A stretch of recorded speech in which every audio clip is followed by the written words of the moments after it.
All right, folks, this is Doug Rice. Welcome to the Doug Rice Show. This is a live.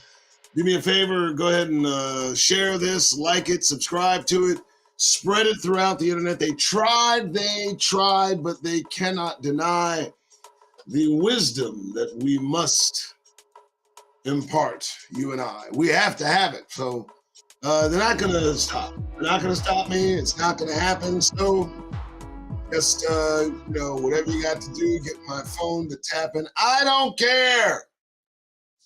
How are you? This is Doug Rice, once again, back, seeing if I can win the attack. They almost did me in. No, they did not.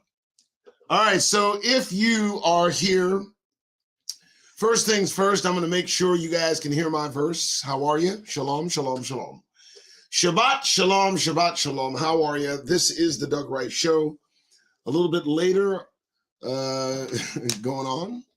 So, I tried to go on at 5:30 about an hour ago, and it seems there were some technical difficulties going on with the show. So I decided to come back live and see if this show can survive and see if the Negro mental can thrive. Now, what I was doing was presenting to you, the product of, I think, a great deal of work.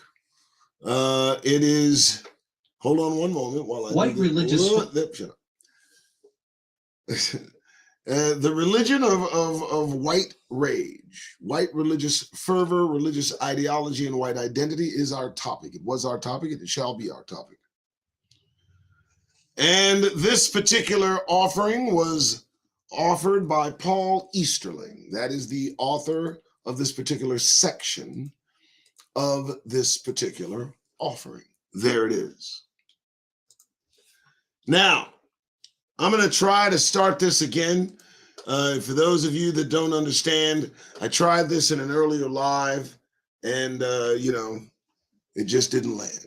So, all praises to the Most High God of all creation, and may you have had a good Shabbat, Negro Nation.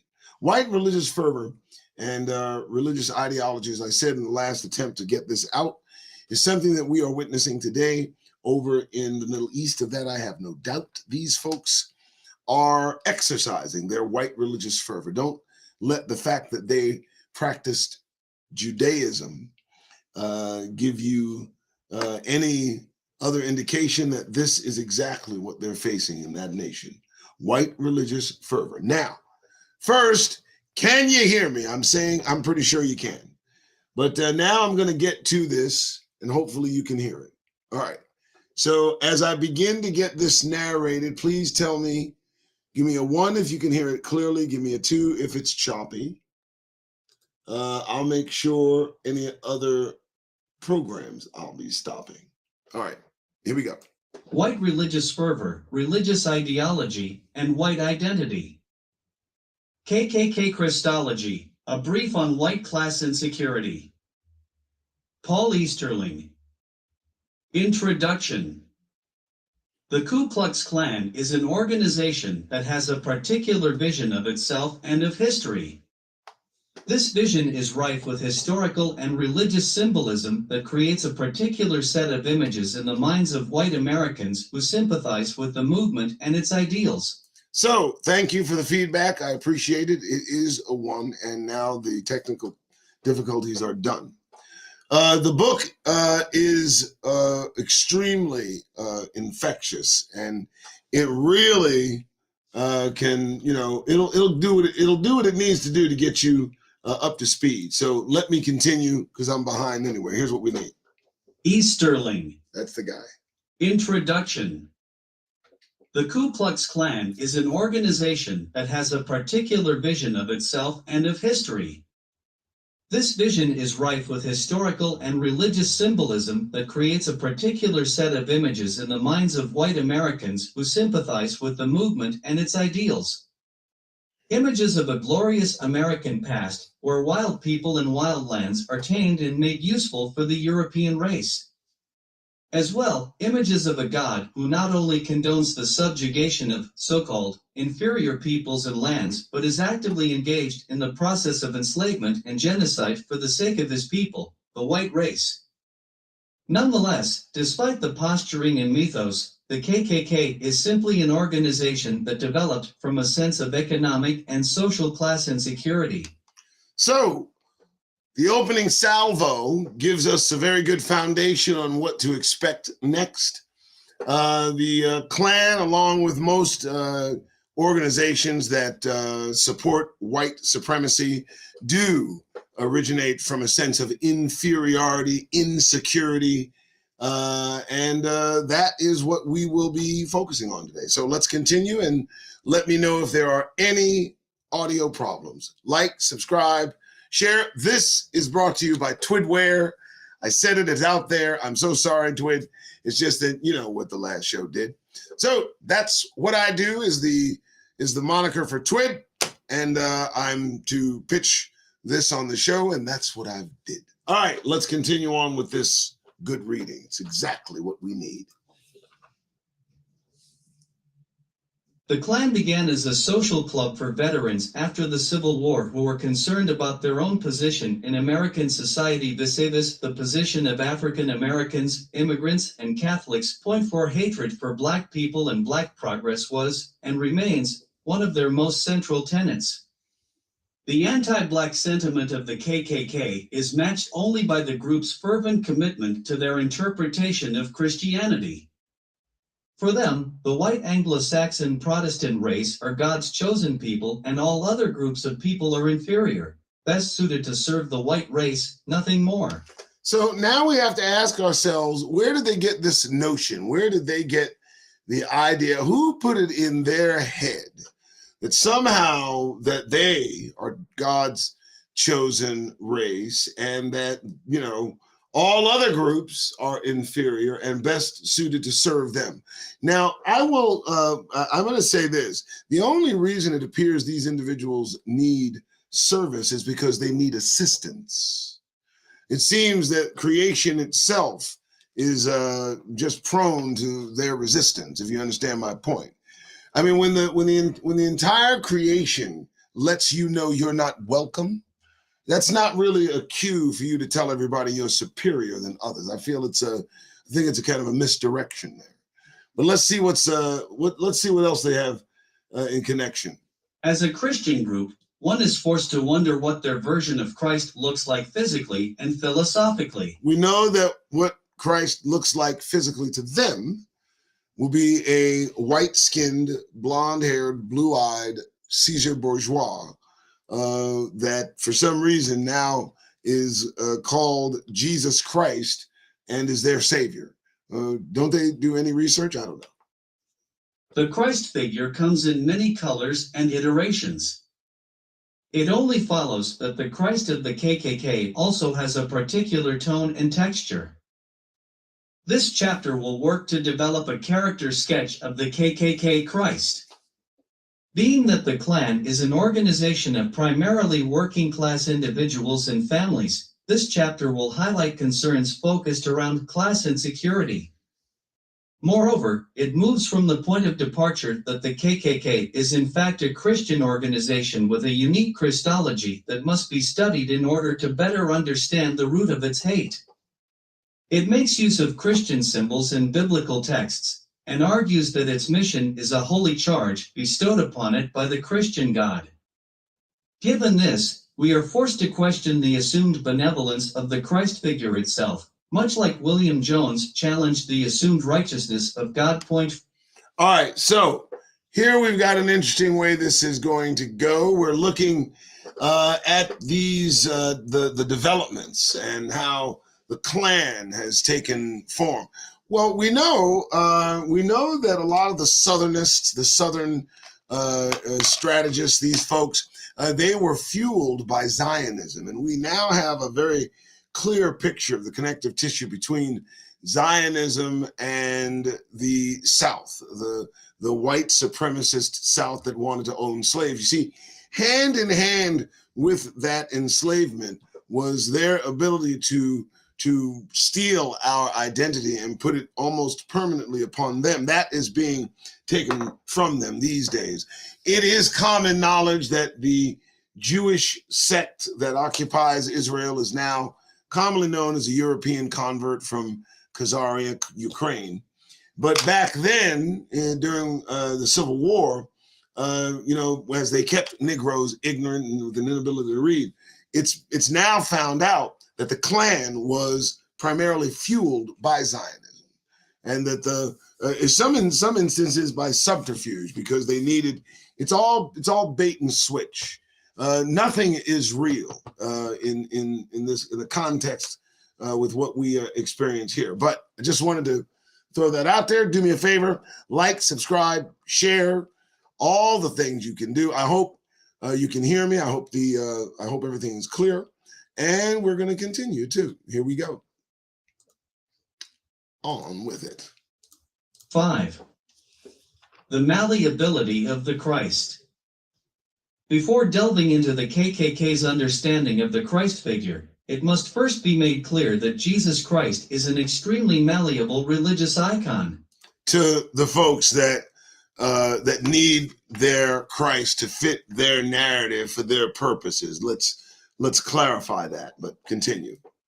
That is, the image and gospel of the one touted as the savior of humanity has been and continues to be shaped and molded to serve a number of different purposes for a number of different racial, ethnic, cultural, philosophic, religious, and gendered groups.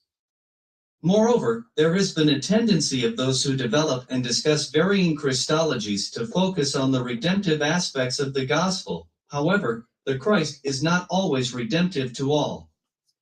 His image canon has been used to maintain notions of white supremacy. This is the Jesus Christ of the KKK. A Christ that is only here to save the white race. A Christ whose light shines only from the burning crosses of Klan rallies. A Christ whose light burns brightest when black bodies are used as kindling. Okay, I'm beginning to like this writer considerably. And that's what they stand for. And the new Klan, now under the leadership and guise of Donald Trump, the new KKK, the Proud Boys, the tiki torch carrying cowards, these folks who feel somehow from within their existence, from that pale existence that eats at them so, they want to somehow find a way to show their superiority. And we all know that from that sense of superiority, it originates from the knowledge of inferiority. And that's just all there is to it. Let's not mince words. Let's just get to it. I'm sorry. All right? No, I'm not. I'm not sorry. Let's continue. Despite the long history of the Christ being used to oppress African American people, America's formerly captive population managed to develop redemptive notions of the Christ figure. This was no easy task. But, as a result, Black Jesus has been a mainstay of African American Christian thought in Takes a while. fact, it has been the central theological category used to frame the nature of meaning of human engagement with / in the world. 6. But there are problems with Christ the Redeemer for the African American community, such as the normalization of suffering. 7. By extension, Christ the Redeemer has done very little to change the oppressive circumstances of African American life, thereby directly contributing to the continued maintenance of the American racial hierarchy and white supremacy. Oh, well, that hits hard, and that's a fact. You know, the Christ that they have forced and pushed upon Negroes in this country has no resemblance to Yeshua, who is our king. And all they have to offer is deceit and lies and every other kind of vileness to bring. Oh, I just went there. In fact, the argument could be made that an African American Christ does more to maintain racial structures by simply being a colorized Christ, not a deity that transcends color consciousness. In other words, The development of Christologies does little to deconstruct the problematic power structure of race or otherness in America, but instead simply replaces a white face with a colored 1.8. This effort only works to reinforce the existing power structure under a different name and face. 9 Anthony Pinn supports. Even this Christ-like black body is a symbol of the social system, and therefore power continues to define and shape it. So I don't know what he was saying there. It seems a bit convoluted. I'm not certain if what he was saying that if they made Christ black, it would serve a better purpose. Here's the thing. The fact that they're so hell-bent on making Christ white tells me that what they're thinking ain't right. We know this. Is as long as you accept that their version of Yeshua is a white man, they'll tell you that color doesn't matter until you turn him into a black man. And then, well, 10. History of the Ku Klux Klan and the development of class insecurity. Class insecurity is as much a part of the fabric of America as racism is. As a matter of fact, class insecurity has fed, and continues to feed, into racist ideas. In the early Americas, poor white migrants did not come to these lands simply to be free. They came yoked as any other beast of burden. 11 They needed to work and be made useful as the fledgling nation developed. That is to say, those who occupied the upper crust of American society needed enslaved Africans, Native Americans, and poor whites to build the nation. 12 For a time. All right, now to me, let's stop there. Why would these superior people, these individuals who walk about the planet claiming that they're superior, why don't they do their own goddamned work? You ever thought about that? They got kids in the mines in Africa digging for tungsten and these other precious materials needed to satisfy whatever the desires of Western Europeanized people need. And you would think, if they really have some kind of emptiness to feed, you would think they'd carry their pale asses down to Africa and begin to dig. I don't think the issue should be that big. But you understand, it almost seems that they've put it in schemes that this world is somehow put upon in existence to serve them. You understand how this works? That's how, that's the framing of what I get when I look in the news. When I look at media, it's always about, if you look at the earlier movies, earlier media offerings that they've had, if you ever seen a European show up in the scene in an African land, and it's almost like, like they saw some kind of god or angel. They start doing all that is an infused and placed thought into the minds of the globe that these light-skinned people somehow wear some kind of robe. But I think the robe's coming off. I think it's coming off. But I just wanted to say that, let's go. These poor populations worked side by side for affluent landowners. But as the population of Africans grew and the Native American population became more hostile to the European presence, poor whites would become most useful as a human wall to protect affluent whites and their lands and property. Let me say this. One of these natives, I forgot which one, made a claim. Not only as his observance of Europeans who invaded his land, he made an observance that not only did they need or they take more than they needed, they walled off their areas and they claimed land to belong to them, but he took great note of how they treated each other.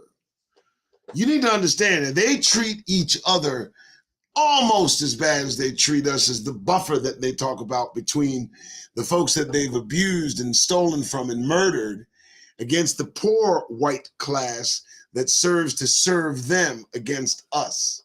It's kind of an interesting way this is framed. So I thought I'd point that out. All right, let's continue. In addition, as history progressed and the country developed, poor whites would be used in every conflict that threatened the dealings of the upper crust of American society. This was most true for the American Civil War.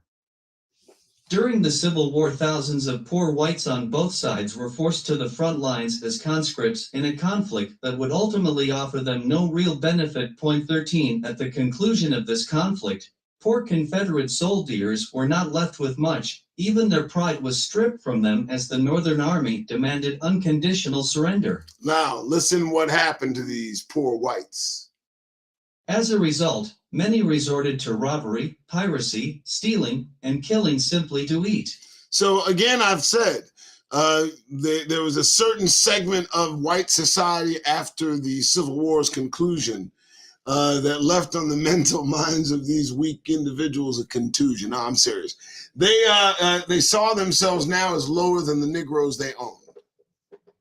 I mean, you got to think about that. That's the reason the Klan developed. That's the reason these folks ran to places like out here in Arizona, founded by Confederate soldiers in order to get away from blackness. What are they so terrified of people that don't look like them? That says a lot about their originals. Okay, let's just go. Some found work, but many were not skilled laborers, like formerly enslaved Africans.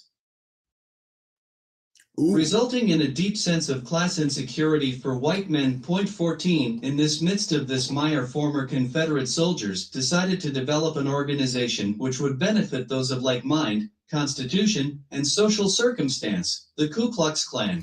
Here we go. Let's find out about the background of the Ku Klux Klan. Before we do that, do me a favor. Like, subscribe, share, give to the giving links down there. Remember that we're sponsored by TWID, all of that. All right, I've cleared the air. Let's continue. The history of the KKK can be discussed in three phases: postbellum, between 1865 and 1871, the early 20th century, between 1915 and 1925, and the mid-20th century, from the 1950s to the 1970s. The first phase of the Klan began shortly after the signing of the Emancipation Proclamation, sometime between December 1865 and April 1866 in Pulaski, Tennessee. The movement was founded by 6 former Confederate officers, but was not particularly well organized or uniformed in any substantive fashion.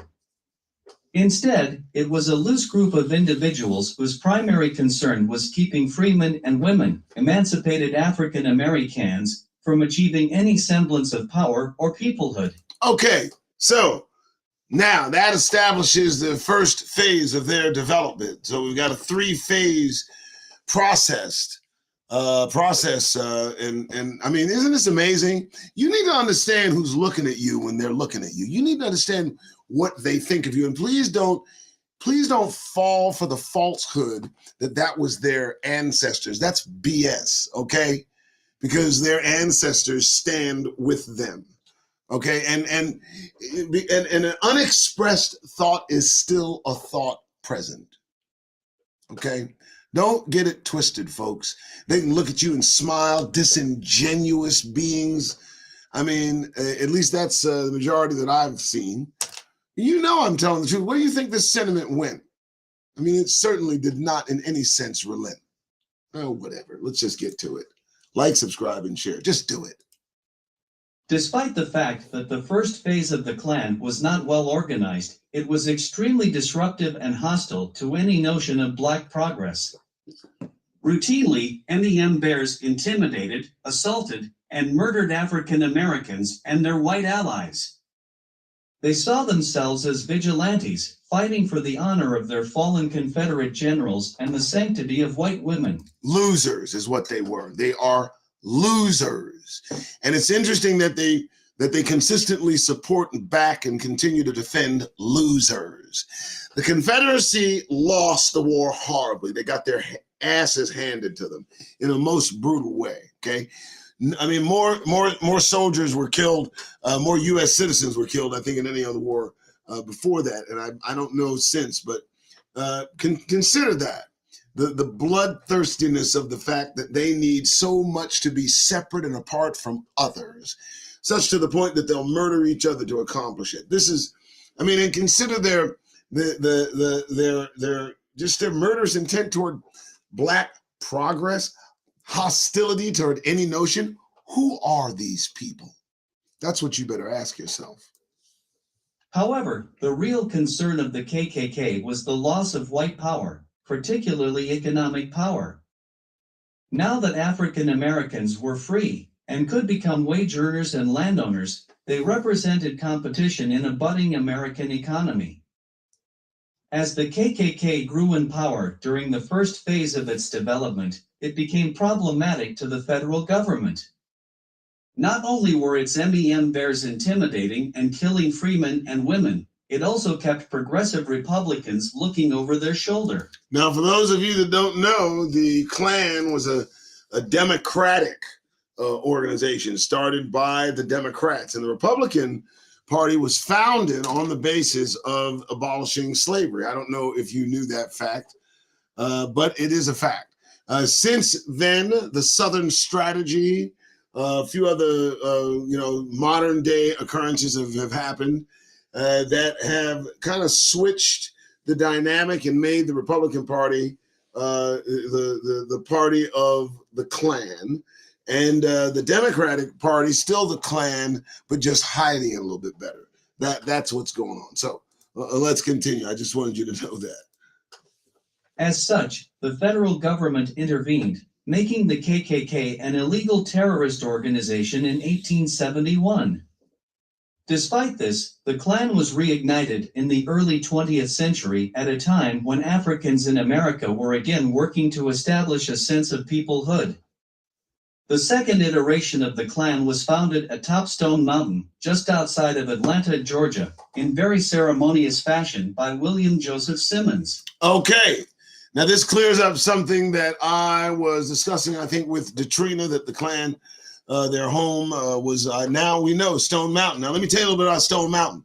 Stone Mountain is owned by a family, or was owned by a Jewish family, very, very wealthy Jewish family. And they, Stone Mountain has an etched monument all to who? Robert E. Lee, the Confederacy. You know, white supremacy hasn't gone anywhere in this country. White supremacy has dug in and hidden itself under the surface, and it's traveling around under the surface, sinisterly putting together its plans. And as it's peeking up here and there all over the country, pretty soon the country will be in its hands. And the reason I do what I do, the reason I'm driven and moved to do this too, is to give you every reason you need to leave when the time comes to, and you may need to do just that. I mean that. I'm trying to snip away at every tendon that might cause you to stay. I mean, there's no reason to be pretending. This is not our place. This is not our country. And they've given you every indication. There's no longer any wondering. All right? That's why I do this. I do this to get the word out so that you understand we need to get out. This ain't for Negroes. Let me show you so. Simmons and his compatriots organized this movement from the memories of old Confederates and antiquated documents of the original Klan chapters. Point 15. During the second phase of the KKK, the organization was larger, better organized, and by extension, much more lethal than before. Point 16. The insecurity felt by economically disenfranchised white men at the turn of the 20th century prompted the second iteration. To elaborate, leading up to the refounding of the Klan, African Americans saw a modicum of advancement during the Great Migration period and represented. Taking a minute to get down there. Enough of an economic threat to fan the flame of white hate throughout the South, thus leading to the spark that ignited the light of the Klan atop Stone Mountain. Moreover, the second manifestation of the Klan was not only better organized, it was well-funded and more violent than the original Klan. Point 17. Membership was represented in every legal facet of Southern society, from the police to juries, lawyers, and judges, making it nearly impossible to prosecute any murder or terrorist act they committed. All right, so I want to go over that because I want you to hear that, and I'm going to read it for you because you need to hear it well.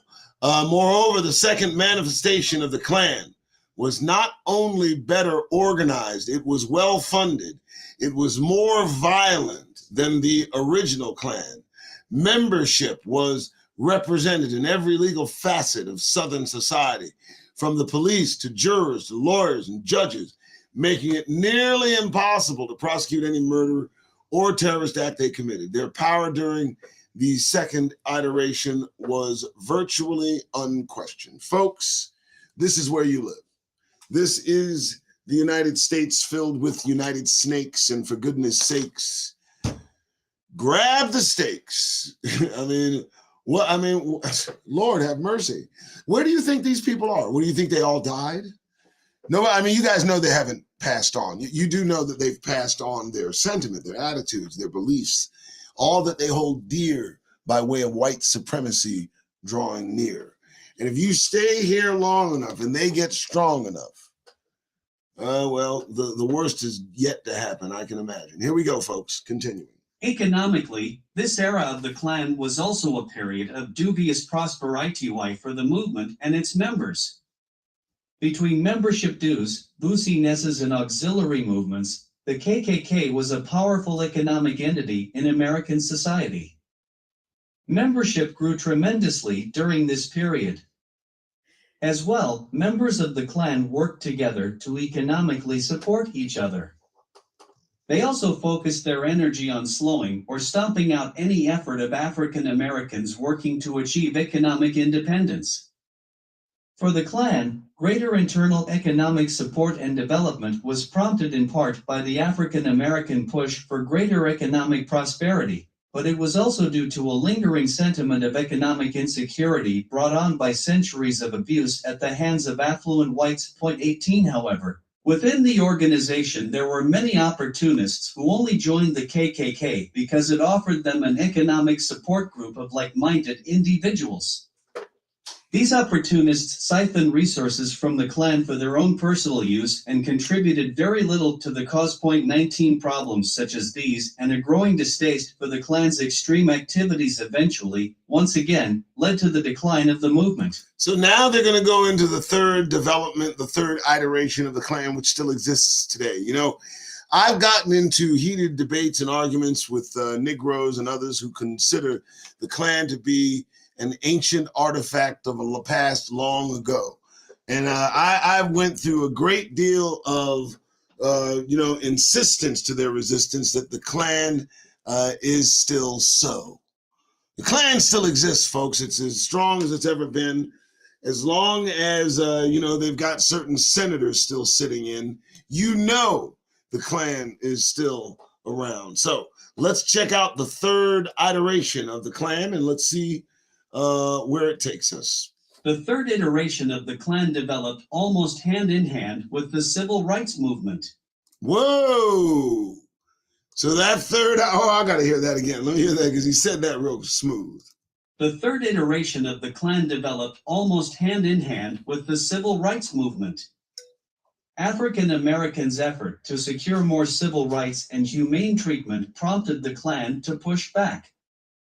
During the third manifestation of the KKK, despite its downfall in the 1930s, the organization seemed to pick up right where it left off in previous decades. Were it not for the notion of black progress being inexplicably linked to white loss, the third iteration of the Klan, arguably, would not have had the teeth it needed to feed and grow. Point 20 nonetheless. During this resurgence, the Klan again sought and gained the support of thousands throughout the South. Point 21. It was not an organization to be taken lightly, infiltrating all aspects of American life and having far-reaching support, much of it carried over from the previous generation. So, let me go ahead and clear this up. Now, during the Johnson administration, during the Southern Initiative, during the Southern, all of this, what had happened was, as Johnson asked about how he was going to, handle all that he was going to handle, and he said something pretty interesting. He said, if I can convince the lowest white man that he is somehow better than the best black man, then I can pick his pockets all day. And that's what the Democrats and Republicans have been doing to these folks since then. So this is a very, very succinct point that white loss is inexplicably attached to black progress. So they feel that any progress we have is a loss for them. So that's a mental disease, but let's continue. Point 22. Each iteration of the KKK was sparked by the notion of Black progress. Point 23. The initial founding came on the heels of the Emancipation Proclamation.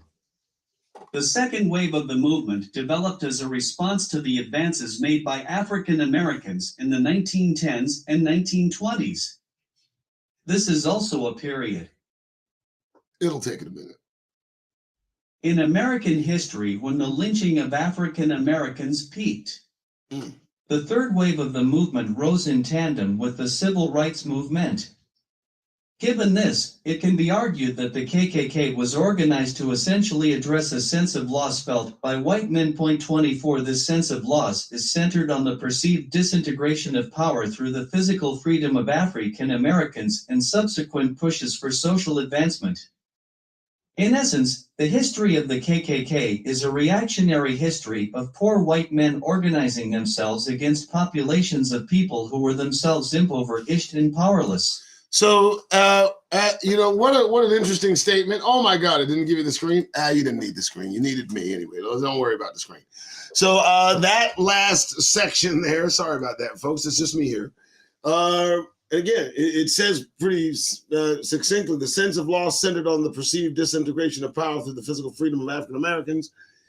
They felt that anything we gained was a loss for them. And I guess, what is their fear of loss? I'm going to tell you what the fear of loss is steeped in. The fear of loss for white people is steeped in retribution they feel will come if they lose their power. They've done so much to people that are not them. European white people associated themselves with the race of white people they've created, now associate themselves with everything that white people have done to make themselves the power that they are. And now people are shaken at that power. People are challenging it. African nations are kicking whites out of their country, you know, and they wear their guilt. That's the real issue. And if they feel there is no guilt, then they wear resentment for the guilt that they don't have. So for me, the problems that they have make me laugh. But this next bit of information, the KKK Christ, the problem of a white Jesus. Lord have mercy. Try not to appeal. Let's do this. KKK Christ, the problem of white Jesus. The Christ figure has been employed as a symbol of white male supremacy for centuries. Simply having an image of a deity that is white and male can distort and has distorted the image of what is good or right in the world. Hasn't it though? Not included in the image of Jesus are all the othered peoples of the world. Women, people of African descent, Native Americans, Latinx people, Asians, and the LGBT community have all been excluded from the historically popular image of Jesus. Well, there's a reason for that, and we could get into that, but I mean, there's no reason to get into that here. But what an interesting way of putting it, that Jesus reflects white male supremacy. That is by design, and it's been well entrenched into the minds of everyone who's inclined to become a Christian in their mind. Let's find out. Christologies developed from divergent communities work to disrupt the white male image of Christ so that people on the margins are able to locate themselves. However, the dominant image of Jesus is that of the white Christ. The Christ in human hands is a shape-shifting entity. His face comes from the imaginings of the powerful and his words are recycled through human experience.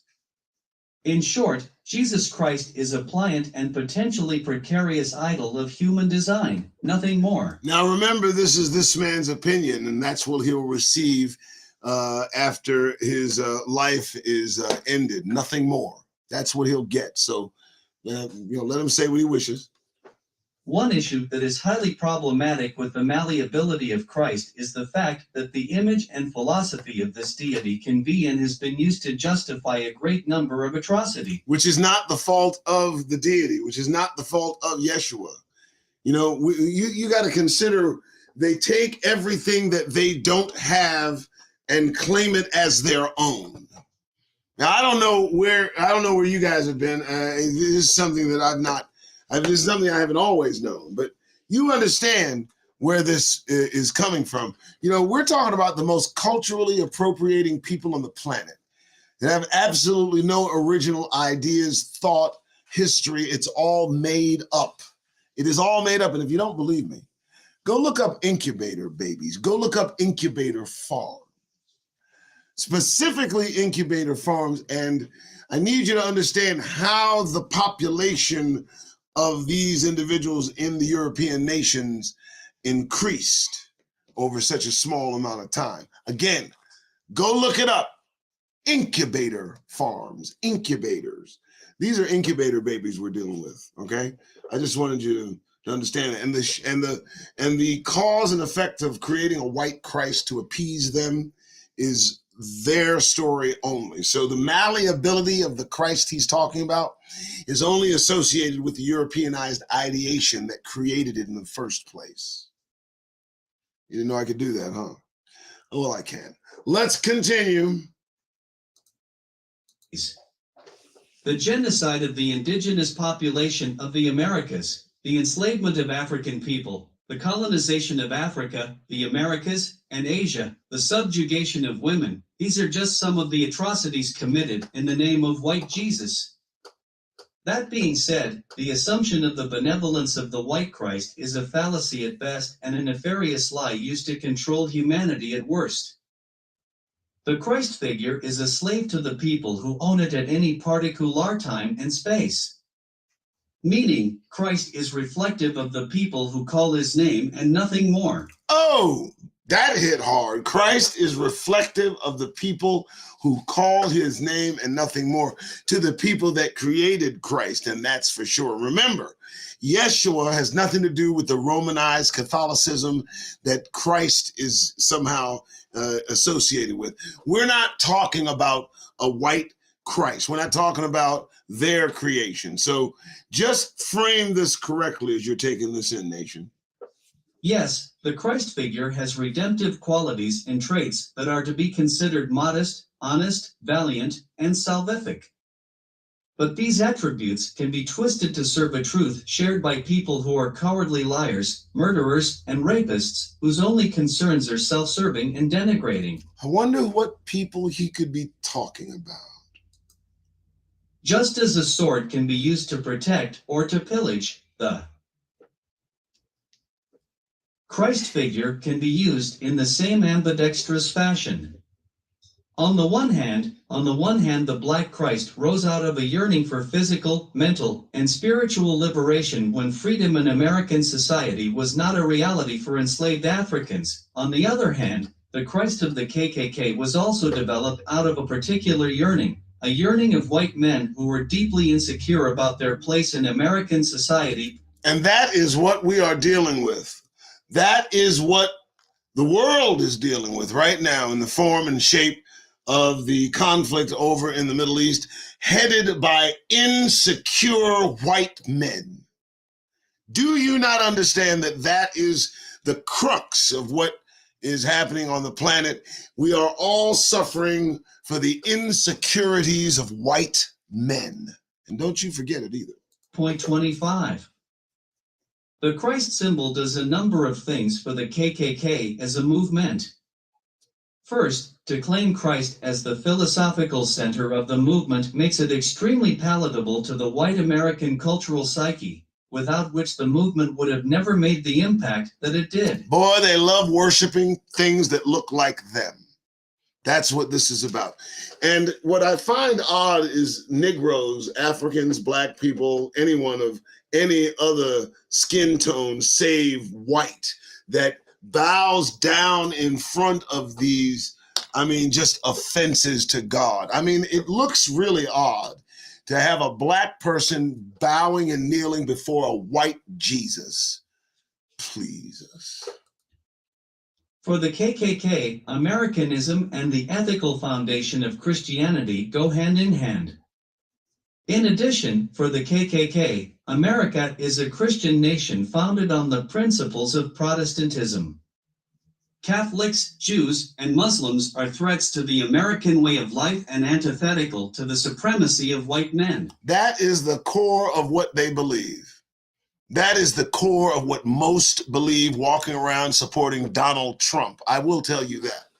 The 75 million people that claim to support Donald Trump are white people just like that believe that somehow they are endowed with some speciality appointment of being superior to others, and that Jews and Muslims and everybody, not them, not believing in what they believe, are a backseat person. So I wanted to get that out. Second, the Klan Christ provides white people with a sense of chosenness. That is, a feeling that white Protestants are a special people handpicked to bring the white light of Jesus into the world. Point 26. This sense of being chosen is not unique to the KKK, as it seems to be a general feeling shared by white Americans in a very broad sense. Very broad sense. Don't you understand what's staring back at you? Don't you get it? What it signifies, what it represents? Don't you understand that white supremacy in no way will ever relent? It's on their minds constantly, consistently, and throughout the day, empirically. I mean that. And listen, and folks that want to tell you something different, if you believe the lie, well, just let it just glide on by. I don't know what to tell you. How else have they justified the atrocities of the last 4 centuries, but through a sense of divine mandate? Lastly, from this sense of chosenness, they are justified by white Jesus in any action they carry out for the sake of the white race. Therefore, they will not be punished in the afterlife for their works here on earth, but instead rewarded. Now you consider that they feel this in their heart, that they believe the enslavement of Negroes, the atrocities committed against natives.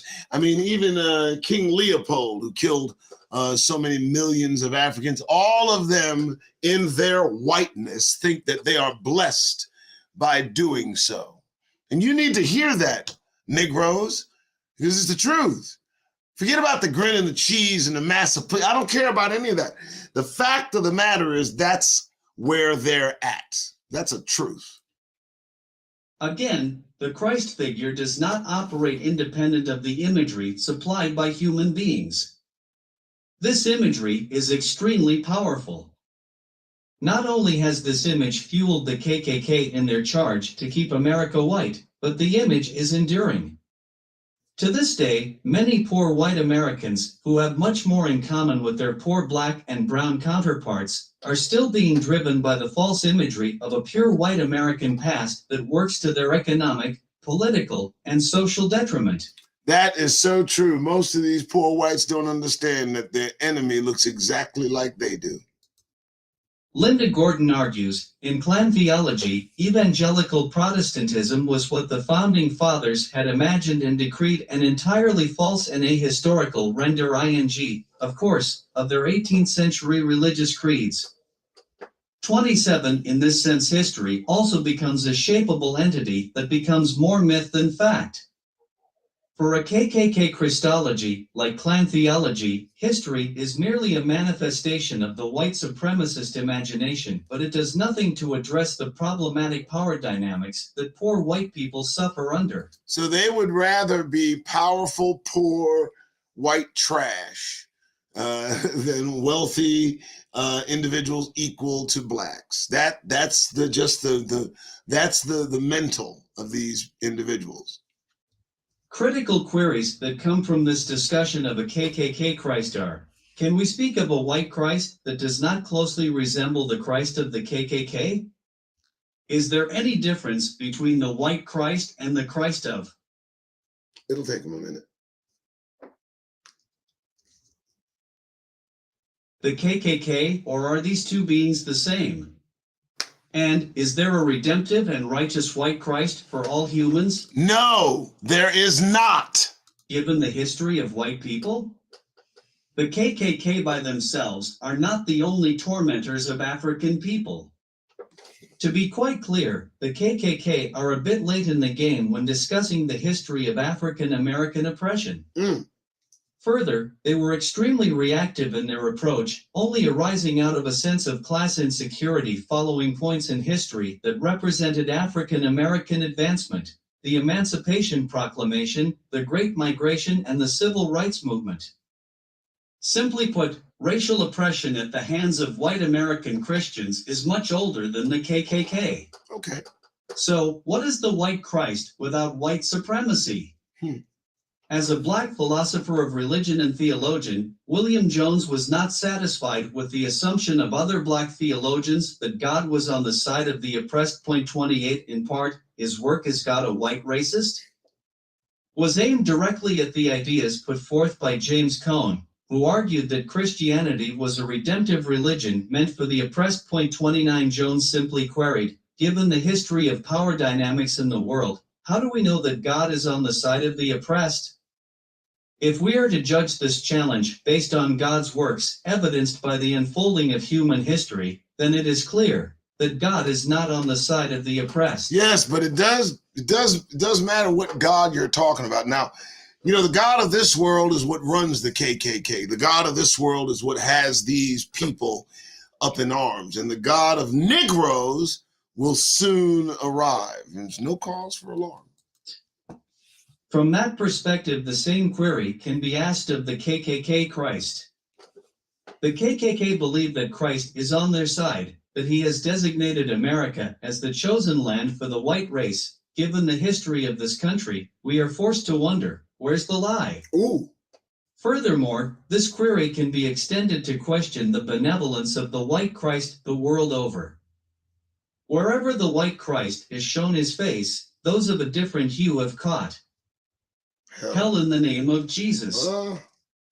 The mental gymnastics one would have to execute in order to separate white Christianity from the horrors of the modern world are beyond Olympian. It cannot be done. But instead of simply writing off the belief system as dangerous and useless, it is more logical to simply concede that Christianity has no power but that which is bestowed upon it by humans. There is no doubt that Christianity has the qualities of being a redemptive love-based religion. However, it is not pragmatic to assume it is only a religion of love. The hands of the user will dictate its purpose, like a sword. By extension, to wrestle with the KKK Christ or any other problematic notions of what a particular religious icon means, it is critical to constantly challenge ourselves to be mindful of what we put into the image of our gods, whoever they may be. Every religion must confront the reality of its history. The KKK Christ has a particular origin story, as does the Black Christ. The KKK Christ is Protestant and American. He came to the earth with a message of salvation. It'll take it a minute. For white Americans, a salvation whose foundation is the broken bodies of undesirable populations of human beings. To be clear, this is the reality of the white Christ in a very general sense. Given the manner in which the white Christ was employed during the colonial period of Africa, Asia, and the Americas, this is a worldwide reality, not just an American one. In Italian, European American Christianity cannot be studied independent of the atrocities committed by white people across the globe. Oh, did you hear that? In addition, European American Christianity cannot be studied independent of the atrocities committed by white people. Those people that have associated themselves with the group they now call white. I mean, they were tribal. They were all separate, unequal individuals, but they want to be white. So now they own it. Therefore, the KKK Christ must be confronted as a global phenomenon, not just a postbellum American oddity. Instead, the KKK Christ, this deity of class insecurity, separation and hate, is best studied as the true face of white Jesus. Wow. Conclusion using the master's tools. This chapter opened with 3 quotes I felt were extremely pertinent to this conversation. The first was from the character Chris Mannix in Quentin Tarantino's The Hateful Eight. This quote captures the essence of the Southern frustration with being treated like the illegitimate stepchildren of America after the Civil War. Part of the reason for the development of the KKK is based on the frustration many poor Southerners felt by being treated as second-class citizens in their own country, directly contributing to the feelings of class insecurity, a feeling many African Americans also identify with. The second quote came from the founder of the second manifestation of the Klan, William Joseph Simmons. This quote addresses the connectedness of the Klan to their understanding of Christianity. They truly believe they are God's chosen and that they are carrying out the will of this deity. As such, they need to be taken at their word. That is to say, to address and ultimately confront their hate, white Jesus will have to be confronted as well. Lastly, the quote from the film I'm Gonna Get You Sucka comprises 3 words which adequately sum up the thesis of this essay. White Jesus is very real for some, and he is not on the side of the oppressed. Class insecurity is still a very critical issue for white America. During and after the presidency of Barack Obama, sentiments of white social insecurity increased in intensity, evidenced by the rise of alt-right leaders and groups. And what gave us Donald Trump, which what folded in the already inherent white supremacy that they suppressed and made it rise to the top. And by the time it's over, I believe Negroes will drop. As well, on the rise are terrorist activities executed by individual white terrorists and white nationalist terrorist groups. The Ku Klux Klan, neo-Nazis, and Aryan nations have a history of terrorist activities. However, in the present zeitgeist, these activities are not as closely tied to particular groups, but to individuals who are sympathetic to the groups. 30th edition ally in Trump's America, class insecurity seems to be the fuel for a building fire. The Tiki tortures of 2017 are a clear example that white class insecurity is still something tangible. You know, white class insecurity, just 3 words that mean fear. They're perpetually, inherently scared all the time. They're nervous as cats. And they're most uncomfortable when there are not enough of them. Isn't that interesting? The slogan, "You will not replace us," was the We'll get to it. war cry of the Tiki tortures, a slogan that clearly connects to notions of class insecurity that seethes within American white men.